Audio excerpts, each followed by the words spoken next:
So, what's up mga ka-agri? So, ayan po. 1 month na po yung ating mga PS or parent stock ng D102. Ayan po. Then, D109.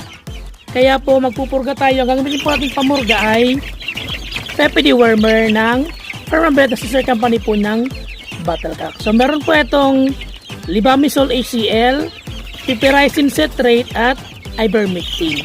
So, meron po karagdagang active ingredients na ivermectin, kaya po napaka-solid para po sa ating mga sisiw na pang murga or pang deworm. So, bali nito, ito na po yung kanilang waterer.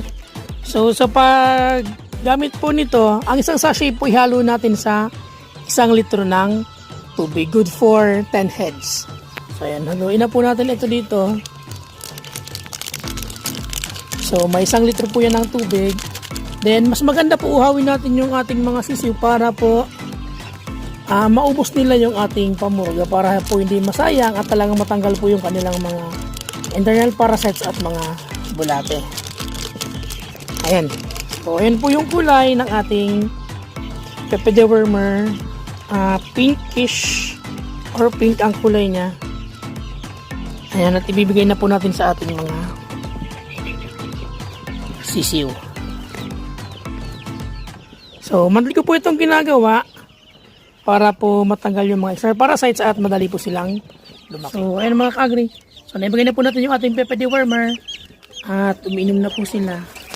Then, dito rin po sa kabila sa D102. Ayan. So, umiinom na rin po sila.